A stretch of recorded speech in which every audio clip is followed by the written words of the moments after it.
افغان ځوانانو د خپلواکۍ جام لوبه کې بریا خپله کړه. ګران لیدونکو السلام علیکم، وخت مو په خیر، ستړي مشئ. د خېتو بهنې او خېتو پاچونې پر مټ افغان ځوانانو په 40 منډو افغان اتلانو ته ماتې ورکړه او د خپلواکۍ جام لوبه کې بریا خپله کړه. د افغانستان د خپلواکۍ بیرته اخیستو سلمې کلیزې په ویاړ کابل میدان کې د افغان ځوانانو او افغان اتلانو لوبډلو ترمنځ د خپلواکۍ جام شلوریزه لوبه ترسره شوه.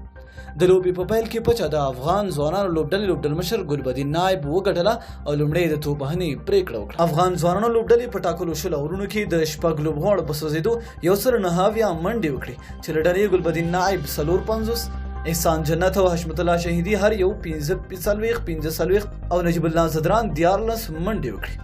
د افغان اتلانو له لوري دولت زدران او فرید احمد 2، شابرو زدران او ضیا شریفي یو لوبغاړی وسوځاوه.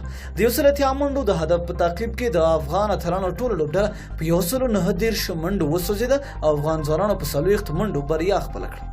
د افغان اتلانو له لوري جاوید احمدي او درویش رسولي هر یو 28 منډې وکړې. همداراز فرید احمد 22 او شرف الدین اشرف 21 منډې وکړې. د افغان ځوانانو له لوري یمین احمدزي 3، سید احمد شیرزاد او ظهیر خان 2، ګلبدین نایب، نجیب الله زدران او حمید حسن یو لوبغاړی وسوځاوه. د لوبې د غوره لوبغاړي جایزه ګلبدین نایب ته ورکړل شوه. همداراز د سټایلیش لوبغاړي جایزه بیا حمید حسن ترلاسه کړه. نو ډیره مینه او مننه دوستانو چې ویډیو مو سره تر پای ولیدله. که خوښه شوې مو وي لایک کړئ، د خپلو دوستانو سره شیر کړئ. تر بل ویډیو د الله په امان.